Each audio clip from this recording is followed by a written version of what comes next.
السلام عليكم ورحمة الله وبركاته أصدقاء المدرج الثالثة، يا صباح الفل عليكم. أخباركم إيه؟ يا رب تكونوا كويسين. بسم الله والصلاة والسلام على رسول الله سيدنا محمد ابن عبد الله. نبدأ الحلقة. بقالي فترة كبيرة وما طلعت لكمش، يعني حوالي أسبوع كده، بس للظروف يعني لا يعلمها إلا الله. الحمد لله على كل شيء. المهم، قبل ما نبدأ الحلقة مش عايز أنسى شير، لايك، واللي ما اشتركش في القناة يشترك عشان يوصل لكم كل جديد. في 3 حاجات النهارده هنتكلم فيها، واولهم رحيل تريزيجيه، والبديل، افريقيا والكونفدراليه، الاهلي يلعب دي ولا يلعب دي، وانهي الاحسن ليه، وشكل الاهلي في الموسم الجديد. اول حاجه عايزين نتكلم فيها تريزيجيه. تريزيجيه لما جه النادي الاهلي تعاقد معاه لمده 5 مواسم. تريزيجيه تقريبا دلوقتي عنده يعني 31 سنه، كان هيفضل لحد 36 سنه. طيب، تريزيجيه اول ما جه خد عقده بالدولار، واحنا عارفين الكلام دوت كويس. زيه زي في لعيبه تانية بتاخد عقدها بالدولار وهم الاجانب. طيب، تريزيجيه كان كابتن الفريق. تريزيجيه فنش هداف الفريق في افريقيا والدوري. وبعد كده لقى ان الدنيا كلها بتتكلم عليه وبتتكلم عن العقد بتاعه. في ضغوط كتير جدا جدا جدا وكبيره قوي قوي قوي قوي على تريزيجيه، عشان هو الوحيد او يعتبر هو كابتن الفريق. بس لقينا طبعا كلام مش لطيف خالص بيتقال عليه، لقينا طريقه مش كويسه تجاه تريزيجيه. فهو قال لك ايه، يعني هاخدها كده من قصرها وهجيب لكم عقد وهتوكل على الله. طيب، ناس كتير بتقول ان هو مشي ببلاش. بصوا يا جماعه، مفيش حاجه اسمها يمشي ببلاش. مفيش حاجه اسمها يمشي ببلاش. في حاجه اسمها ان انا هستفاد منك وانت هتستفاد، بس انا هستفاد قبل ما انت ما تستفاد. طيب، الاهلي استفاد من تريزيجيه ازاي؟ مشي ببلاش. العقد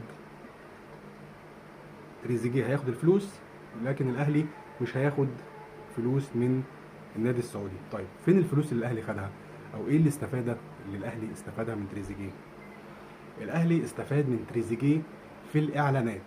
الاعلانات اللي تريزيجيه عملها الاهلي كان بياخد منها 50%. 50%. شوفوا انتوا بقى، اقل اعلان تريزيجيه كان بيعمله كان ب 2 مليون دولار. شوفوا حوالي 7 اعلانات تقريبا او 6 اعلانات تريزيجيه عملهم، شوفوا خد فيهم كام الاهلي. فمفيش حاجه اسمها ان الاهلي مشي او تريزيجيه مشي من الاهلي ببلاش والاهلي ما استفادش منه. مفيش حاجه اسمها الكلام ده. دي اول حاجه. تاني حاجه، الاهلي هيلعب في الكونفدراليه ولا الاهلي هيلعب في دوري ابطال افريقيا؟ ناس كتير قوي بتقول لا، الاهلي هيلعب في دوري ابطال افريقيا، وحسب اللوائح الاهلي هيلعب في الكونفدراليه. طيب، انا من وجهه نظري لا، الاهلي يلعب السنه دي كونفدراليه. ليه؟ عشان نتقرص قرصه كده صغيره، واللعيبه تتعلم ازاي تحافظ على اللي هم كانوا فيه. ان انت لعبت في دوري ابطال افريقيا تكمل على النهج ده. في لعيبه جت جديده النادي الاهلي ما عندهمش بالبلدي كده، جايين من فرق ما كانتش تعرف دوري ابطال افريقيا يعني ايه. فبالتالي هم ماشيين على النهج ده. لا، انت جيت النادي الاهلي، لا، الاهلي بيكسب دوري، الاهلي بيكسب افريقيا، الاهلي بيشارك في كل البطولات كل سنه. ولكن حصل دروبات كده شويه، مش هنقول بقى حكام ولا اتحاد ولا الكلام الفاضي ده. لا، رغم ان احنا اتظلمنا كتير قوي، ولكن مش هنتكلم في الحته دي، عشان الاهلي مش زي اي حد بيتكلم ويرمي شماعته على غيره. فانا من وجهه نظري لا، الاهلي يلعب دوري، يلعب كونفدراليه ويكسبها باذن الله، ويلعب سوبر ويكسبه باذن الله، سوبر افريقي. ومن السنه الجايه لو الاتحاد الافريقي هيعدل ويخلي مصر تشارك في منها 3 فرق، خلاص اوكي، مفيش مشكله، نشارك من السنه اللي جايه، بس نكون اتعلمنا. مش عيب، عادي خالص. غيرنا كان بيلعب كونفدراليه واتغلب وخد دوري، وعارفين ازاي، وهيلعب دوري ابطال افريقيا وهيطلع من الدور الاول كالعاده يعني. ولكن ملناش دعوه بحد، احنا هنركز مع فريقنا، وباذن الله الفريق هيبدا او بدا فتره الاعداد بدري زيه زي باقي الفرق.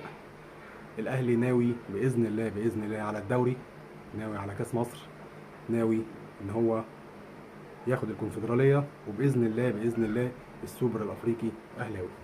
طيب، الحاله الثالثه اللي احنا عايزين نتكلم فيها شكل الاهلي. شكل الاهلي السنه دي او الموسم الجديد هيبقى عامل ازاي؟ كلنا شفنا ان تريزيجيه مشي. طيب مين مكانه؟ مين هيلعب طرف؟ بن شرقي هيرجع مكانه طرف شمال ولا هيفضل في الهجوم؟ طيب بن جديدة الطرف اللي جه او المهاجم اللي جه، على فكره هو بيلعب هنا وبيلعب هنا. الحسين عموته طلب ان احنا نخلص بن جديدة باي طريقه، وفعلا الاهلي بقياده الكابتن سيد عبد الحفيظ والكابتن وائل جمعه والاستاذ ياسين منصور قدروا ان هم يخلصوا، وبالمبالغ اللي الدوري او العالم دلوقتي ماشي بيه. مفيش حاجه اسمها مليون او مليون ونص دولار، لا انسى الكلام ده خلاص. انت دلوقتي عايز تجيب لعيبه كواليتي عالي، انت عايز تجيب لعيبه تجيب لك بطولات، فلازم تدفع. والاهلي جرب السنه اللي فاتت والسنه اللي قبلها وخلاص قال لك اللي حصل قبل كده مش هيحصل تاني، واحنا هندفع عشان نجيب لعيبه للمستقبل هتقعد معاك مش اقل من سنتين ثلاثه، وخلال السنتين ثلاثه دولت باذن الله الاهلي هيقدر يجيب فيهم بطولات. طيب شكل الاهلي هيبقى عامل ازاي؟ يعني كلنا شفنا الاهلي مش هيعمل زي المواسم اللي فاتت يجيب مثلا بالست سبعه لعيبه، لا خلاص مفيش الكلام دوت في النادي الاهلي. الاهلي دلوقتي هيجيب احتياجاته فقط، احتياجاته فقط.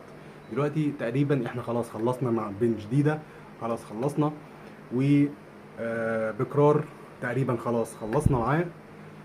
ده غير اللعيبه المحليه. انا يعني احساسي كده بيقول ان في لاعب خط وسط في الدوري المصري احتمال الاهلي يجيبه، وهو لاعب غزل المحله. بنتمنى ان احنا نشوفه في النادي الاهلي. لاعب كويس جدا، لاعب هيفكرك بامام عاشور، عشان احتمال امام عاشور يحترف.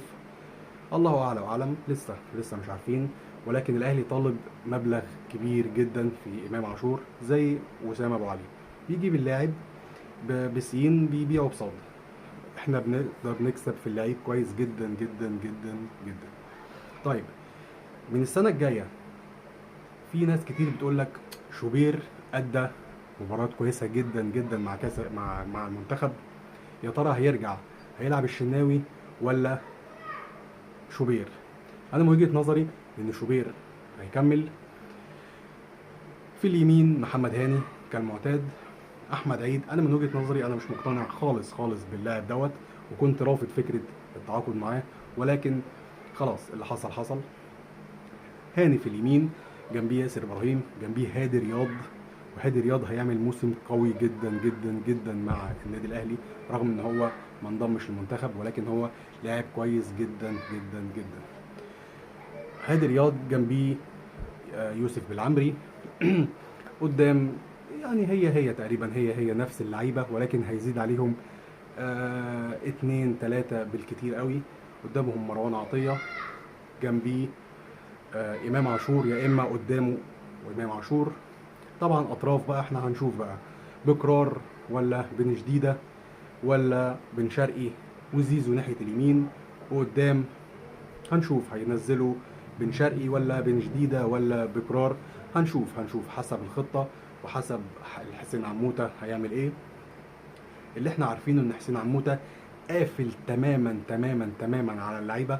مفيش صوره طلعت ولا فيديو طلع لتدريبات النادي الاهلي قافل، ومفيش حد نهائي حتى من مجلس الاداره بيشوف التدريبات. الراجل مركز كويس جدا جدا جدا، الراجل عايز يبتدي بطريقه كويسه. الراجل عايز اللعيبه تحفظ مهامه الهجوميه والدفاعيه والارتداد وهكذا. اخر حاجه عايز اتكلم فيها، عرفنا من كام يوم ان حسام عبد المجيد لاعب نادي الزمالك المدافع الدولي ان هو احترف في نادي بلغاري. انا اول مره اعرف ان لعيبه في الدوري المصري تطلع للدوري البلغاري. انا ما اعرفش، عمري ما سمعت عن الدوري البلغاري دوت ان هو بيلعب كوره، ولكن الزمالك عشان في ضيقه ماليه جاي له فيه 1,500,000 دولار. انا بالنسبه لي انا ما ارفض طبعا ان انا اطلع لاعب زي دوت ب1,500,000 دولار. آه لا، حسام عبد المجيد يجي فيه اكتر من كده، 2.5 و3 مليون دولار، ولكن نادي الزمالك هو اللي وافق ان هو يطلع. انا من وجهة نظري ان اللاعب هيرجع على نادي مصري، عشان استحالة من نادي بلغاري هيطلع مثلا على الخليج او يطلع اوروبا. والله اعلى واعلم، نشوف الايام اللي جاية فيها ايه. ولكن انا بتمنى حسام عبد المجيد ان هو يرجع على الدوري المصري ويرجع على، ما علينا. وكده تبقى خلصت حلقتنا النهارده. زي ما قلت لحضراتكم ما تنساش لايك وشير واشترك في القناة. شكرا لحضراتكم ونشوفكم على الف خير. السلام عليكم.